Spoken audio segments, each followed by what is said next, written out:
નહેરુનગર જેવા પોશ વિસ્તારમાં ગઈકાલે રાત્રે ફાયરિંગની ઘટના થઈ હતી અને જો આ ફાયરિંગની ઘટનાની વાત આવે તો અહીં એક બદાજી મોદી નામના વૃદ્ધ અહીં બેઠા હતા અને તેની પર બે હુમલાવરો દ્વારા અચાનક જ ફાયરિંગ કરવામાં આવ્યું અને અન્ય હથિયાર વડે હુમલો કરવામાં આવ્યો। આપ દ્રશ્યમાં જોઈ રહ્યા છો કે જે ગાદી છે તેની પર બદાજી બેઠા હતા અને અહીં લોહી સહિતના કેટલાક નિશાનો પણ આપ જોઈ શકો છો અને તેની પર જીવણ હુમલો કર્યા બાદ અચાનક જ બે જે હુમલાખોરો હતા તે નાસી છૂટ્યા હતા અને હુમલાખોરોની બાજળમાં જ્યારે બદાજીએ બૂમાબૂમ કરતા હુમલાખોરોની પાછળ તેના નોકરો અને દુકાનમાં અન્ય જે તેમના પરિજનો હતા તે દોડ્યા હતા, પરંતુ સમગ્ર ઘટનામાં જે હુમલાખોરો તે નાસી જવામાં એટલે કે ફરાર થવામાં સફળ થયા હતા અને એ હુમલાખોરો આ દિશા તરફ નાસ્યા હતા ત્યારે દુકાનમાંથી તેના પરિજનોએ હુમલાખોરોની વિરુદ્ધમાં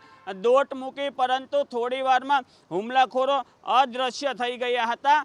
જો આ ઘટનાની વાત કરવામાં આવે તો ઘટના બાદ સમગ્ર વિસ્તારમાં દહેશતનો માહોલ હતો અને મોટી સંખ્યામાં વેપારીઓ અહીં આવી ચૂક્યા હતા। હાલમાં જે બદાજી છે તેમનું સારવાર દરમિયાન મૃત્યુ થયું છે અને તેમના પરિજનોએ છે તેમને ડેડ બોડી સ્વીકારવાનો ઇનકાર કરી દીધો છે। પરિજનો દ્વારા પોલીસ તંત્ર વિરુદ્ધ આક્ષેપો કરવામાં આવ્યા છે કે જે બદાજી પર 1 માસ પહેલાં ચપ્પુ વડે હુમલો કરવામાં આવ્યો હતો અને આ હુમલાની જે અરજી છે તે પોલીસ સ્ટેશનમાં દેવામાં આવી હતી, પરંતુ પોલીસે યોગ્ય કાર્યવાહી ન કરતા આજે ફરીથી તેમની પર હુમલો થયો અને તેમનો જીવ ગયો છે। આગામી દિવસોમાં આ કેસમાં પોલીસ દ્વારા શું કાર્યવાહી કરવામાં આવશે તેની પર તમામ વેપારીઓની નજર છે।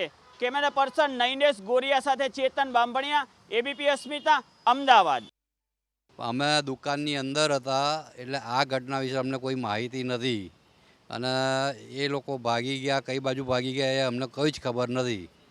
અમને તો એમ કે કંઈક ફટાકડો ફૂટ્યો ને એનો અવાજ સંભળાયો। બહાર આવીને જોયું તો બધા એની પાછળ દોડતા હતા ટોળું વળીને, પણ કોઈ હાથમાં આવ્યું નહીં।